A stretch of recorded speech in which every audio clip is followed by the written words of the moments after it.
Se hizo una encuesta en el CETI 128 a 30 alumnos de diferentes grados, especialidades y turnos acerca de la salud.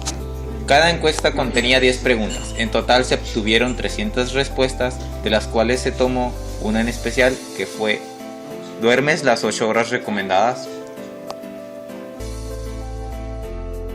En esta gráfica se muestra el porcentaje de los alumnos que fueron encuestados. Los de primer semestre son el 10%, ya que solo se encuestaron a 3 alumnos.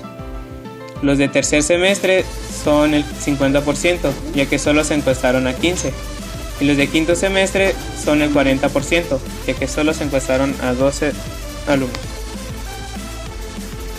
Esas son las respuestas de los alumnos de primer semestre. Fueron 3 alumnos los entrevistados, que 2 de ellos fueron los que llegan a dormir 8 horas diarias y sería un 67%. El otro alumno, que es el que no llega a dormir las 8 horas diarias, que sería un 33%. Son las respuestas de los alumnos de tercer semestre, que fueron 15 alumnos los entrevistados. 13 de ellos son los que llegan a dormir las 8 horas diarias recomendadas, sería un 87%. Y los otros 2 alumnos que no llegan a dormir las 8 horas diarias, sería un 13%. Estas son las respuestas de quinto semestre. En este caso se representa que el 16% de los alumnos de quinto semestre, que son 2, son los que sí llegan a dormir las 8 horas al día. Mientras que el otro 84%, que son 10 alumnos, no llegan a las 8 horas del día. Datos recopilados. En esta tabla se muestran los datos que se obtuvieron de las encuestas. Pero como los datos que se obtuvieron eran horas al día, lo que hicimos fue pasar estas horas al día por horas a la semana. En esta tabla se muestran los datos de la tabla anterior, pero ya con los datos ordenados, así como el tallo hoja. En el tallo hoja salieron 3 de 30, porque tiene uno que es 36, uno que es 37 y otro 37. Salieron 7 40, 13 50 y 7 60. El rango es la diferencia entre el valor máximo y mínimo en una serie de datos. Se representa con la letra R. La fórmula es valor máximo menos valor mínimo. En este caso sería 65 menos 36 igual a 29. Para calcular el intervalo de clase, en este caso se utilizará la fórmula de Sturges. En la fórmula dice el intervalo de clase es igual a 1 más 3.3 el logaritmo del número de encuestados. 1 más 3.3 el logaritmo de 30 es igual a 1 más 3.3 entre paréntesis 1.4771. 1 más 4.8745 es igual a 5.8745, que el intervalo de clase sería igual a 5. Cálculo del ancho de clase.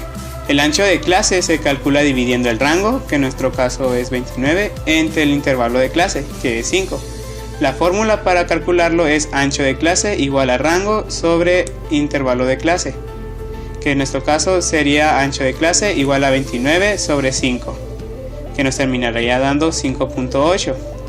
Sin importar el resultado, sea entero o no, este se incrementará al siguiente número superior, que nos terminaría quedando como 6.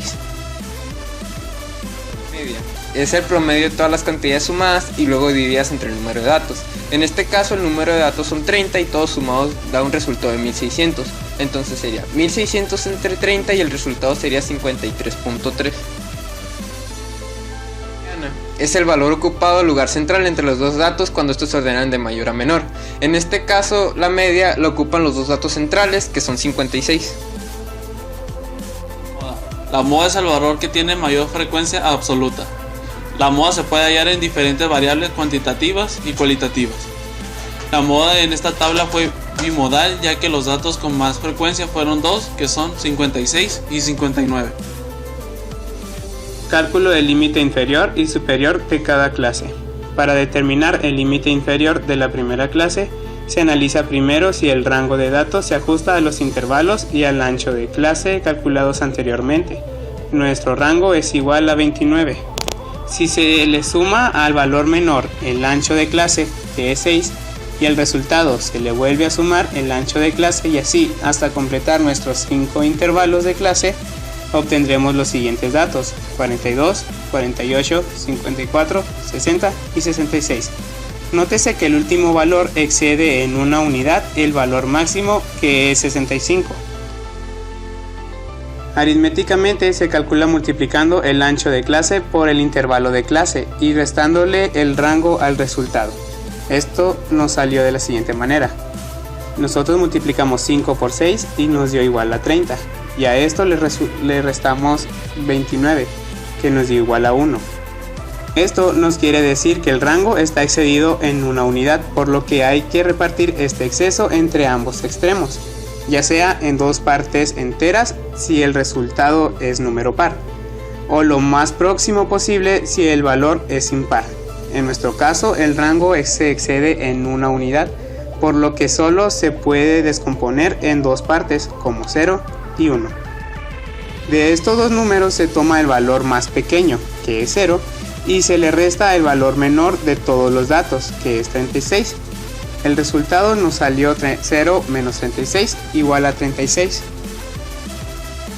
Ahora pasaremos con el límite superior. Al límite inferior se le suma el ancho de la clase menos 1, es decir, 36 más 6 menos 1.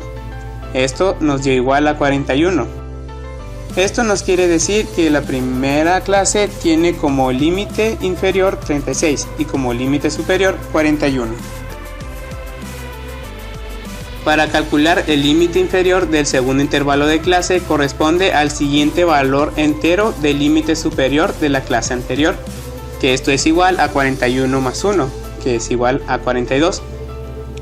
Después a este valor le sumaremos el ancho de clase menos 1 para calcular el límite superior de la segunda clase, que sería igual a 42 más 6 menos 1, que esto nos daría igual a 47, por lo que el segundo intervalo es de 42 a 47, y así sucesivamente continuaremos calculando el límite inferior y superior hasta completar las 5 clases.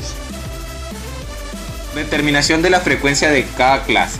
En el primer intervalo se ubican los valores 36, 36 y 37, por lo que la frecuencia de la clase 1 es igual a 3, del intervalo 36 a 41.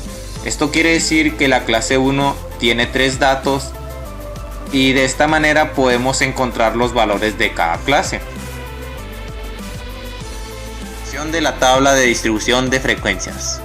En la clase número 1 tenemos el intervalo 36 a 41, que la frecuencia sería 3. En la clase número 2 tenemos de 42 a 47, que sería la frecuencia 6. En el caso de la clase 3 sería 48 a 52, la frecuencia sería 3. En la clase 4 sería 53 a 58 y la frecuencia sería 7. En la clase número 5 sería 59 a 64 y la frecuencia sería 8. Cálculo de percentil. Para calcular el percentil de 21 y 35 se hace lo siguiente. Primero ordenamos todos los datos de menor a mayor, tomando en cuenta el total de datos que tenemos. En nuestro caso son 30. Procedimos con sacar el percentil de 21. Para ello multiplicaremos el 21 por el total de datos, que son 30, más 1, y lo dividimos entre 100, es decir, 21 entre paréntesis 30 más 1 entre 100 es igual a 6.51. Este último sería la posición 6. Tomando en cuenta el primer número del valor obtenido, que es 6, también tomaremos la posición siguiente, que es la posición que tenemos es 7. La posición 6 tiene el valor de 42 y la posición 7 tiene el valor de 44. Ahora aplicaremos la siguiente fórmula.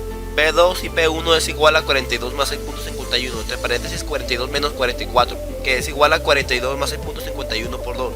48.51 por 2 es igual a P2, P1, que es igual a 97.02. Esto quiere decir que el percentil de 21 es igual a 97.02.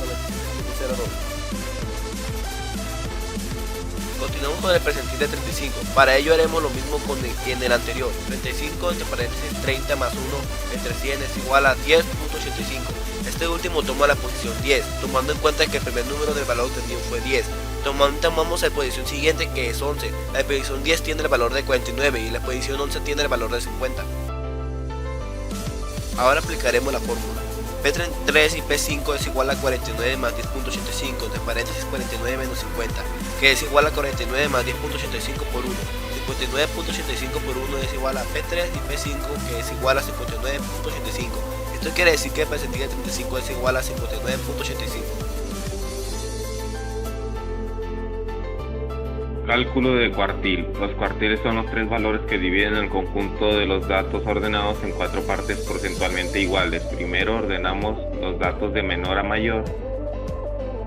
Como se observa, los datos 44 y 44 se encuentran subrayados, ya que representan la primera división de datos en el conjunto.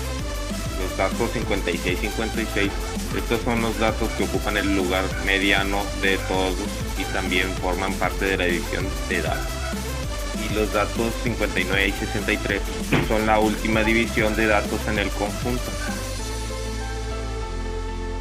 Llegamos a la conclusión que los alumnos de quinto semestre no duermen las 8 horas recomendadas y los de primero y tercer semestre sí lo hacen.